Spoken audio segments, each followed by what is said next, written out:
নমস্কার বন্ধুরা, আমি টিটুস কিচেনে সবাইকে স্বাগত। আজকের রেসিপিটা আপনাদের সবারই খুব ভালো লাগবে। ঘরে থাকা সামান্য উপকরণ দিয়ে কিন্তু আজকের রেসিপিটা আমি তৈরি করব একটা হেলদি ব্রেকফাস্ট।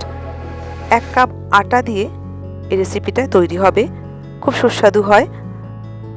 যদি আজকের রেসিপিটা আপনাদের ভালো লাগে তাহলে একটা লাইক, শেয়ার ও চ্যানেলটি সাবস্ক্রাইব করে পাশে থাকা বেল আইকনটি প্রেস করে দিন। যখনই কোনো নতুন ভিডিও আপলোড করব তার ইনস্ট্যান্ট নোটিফিকেশন সবার আগে আপনার কাছে পৌঁছবে। আসুন আজকে এই রেসিপিটা আমি আপনাদের সাথে শেয়ার করি। এখানে আমি একটা মিক্সিং জার নিয়েছি, তার ভেতরে 1 ইঞ্চি আদা দিয়ে দিলাম, 3টে রসুনের কোয়া দিয়েছি। রসুন যারা খান না তারা রসুনটা অ্যাভয়েড করবেন। একটা কাঁচা লঙ্কা আর একটা আলুকে আমি সেদ্ধ করে নিয়েছি আগে থেকে, সেটা এখানে দিয়ে দিলাম। এই আলুর জায়গায় আপনারা কিন্তু কাঁচা আলুটাকে গ্রেট করেও এখানে দিতে পারেন। আর বেশ খানিকটা ধনেপাতা দিলাম, আর খুব সামান্য একটু জল দিয়ে একটা পেস্ট রেডি করে নেবো। এটার পেস্টটা ঠিক এইরকম দেখতে হবে। দেখুন, বেশি কিন্তু জল দেওয়া যাবে না, খুব সামান্য জলে এই কাজটা করতে হবে। এবারে একটা বোলের ভেতর এই পেস্টটা ঢেলে নিয়েছি, তার ভেতর দিয়ে দিচ্ছি 1/2 টিস্পুন রেড চিলি ফ্লেক্স। এখানে ভাজা জিরে গুঁড়ো ব্যবহার করেছি 1/4 টিস্পুন, আর ধনের গুঁড়ো নিয়েছি 1/2, হিং 1 পিঞ্চ নিয়েছি, স্বাদ অনুযায়ী নুন দিয়ে দিলাম। একটা হুইস্কের সাহায্যে আমি এটা ভালো করে মিশিয়ে নেব।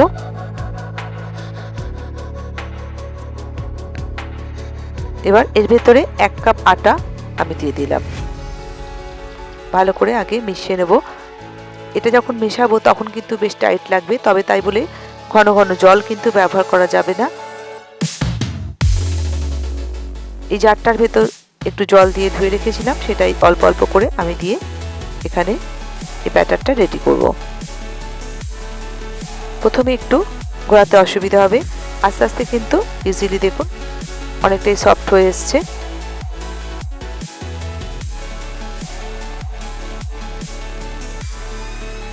ব্যাটারটা কিন্তু রেডি হয়ে গেছে, ঠিক এরকম ঘন হবে, এর বেশি কিন্তু পাতলা করা যাবে না।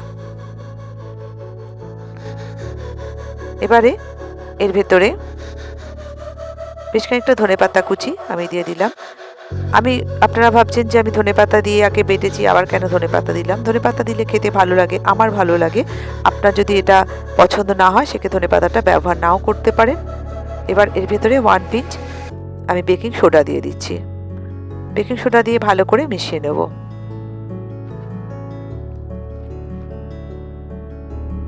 রেডি হয়ে গেল ব্যাটার। এবারে ওভেনে একটা তাওয়া বসিয়ে দিয়েছি, এটা আমি একটু অয়েল দিয়ে গ্রিস করে নেব। আর কিন্তু আমি এটা তেল দেব না, এই একবারই কিন্তু এইভাবে ব্রাশ করে নিচ্ছি।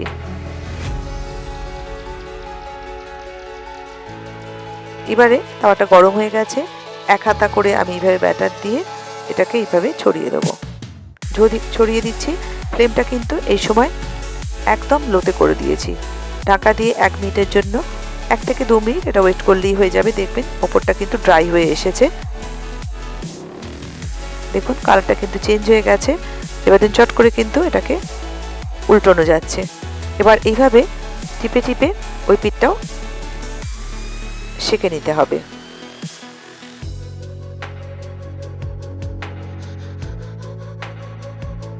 দেখুন দেখতে যেরকম সুন্দর, আর যেহেতু মশলা আছে সব কিছু, শুধুই কিন্তু এটা খাওয়া যায়। আপনারা চাইলে ইচ্ছে করলে অন্য রকম কোনো তরকারি সবজি দিয়েও খেতে পারেন, দম করে খেতে পারেন, কিন্তু শুধুও খেতে অসুবিধা হয় না এটা, আর খুব তাড়াতাড়ি করে তৈরি করে নেওয়া যায়। এপিট ওপিট করে এটাকে একটু ভেজে নিতে হবে।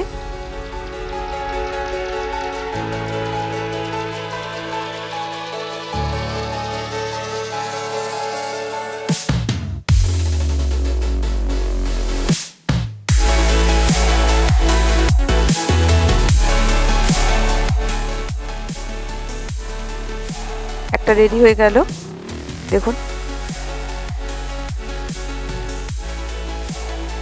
আমি কিন্তু আর একটা করে আপনাদের সাথে শেয়ার করছি। 1 হাতা দিচ্ছি, যদি বড় করেন তাহলে কিন্তু 2 হাতা দেবেন। আমি ছোট করছি বলে 1 হাতা দিয়ে করছি। ঢাকা দিয়ে দিলাম, ঢাকা দিয়ে ওয়েট করব। কালারটা ওপরটা শুকিয়ে এলেই আমি কিন্তু এটাকে ফ্লিপ করে দেবো। দেখুন উল্টে দিলাম, কত সহজে চট করে উল্টে গেল। এবার এইভাবে উল্টো পিঠটাও সেঁকে নেব।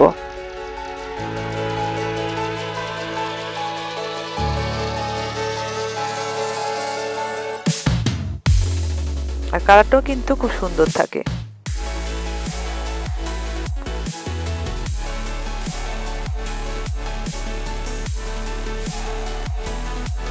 এরকম রেসিপি হলে কিন্তু সকালের জলখাবারটা বেশ ভালোই জমে যায়, আর কোনো ঝামেলাও হয় না, বা ঘরে সামান্য উপকরণ দিয়ে একটা হেলদি ব্রেকফাস্ট রেডি হয়ে গেল। আমি সবকটাই ভেজে নিয়েছি এইভাবে। এটাকে আমি একটা ডিশে সাজিয়েছি, দেখুন কত সুন্দর দেখতে লাগছে। ভিডিওটা দেখার জন্য ধন্যবাদ। নিচে কমেন্ট সেকশনে জানান আপনাদের আজকের রেসিপিটা কেমন লাগলো। ভালো লাগলে লাইক, শেয়ার, চ্যানেল সাবস্ক্রাইব করে পাশে থাকা বেল আইকনটি প্রেস করে দিন। ভালো থাকবেন, সুস্থ থাকবেন।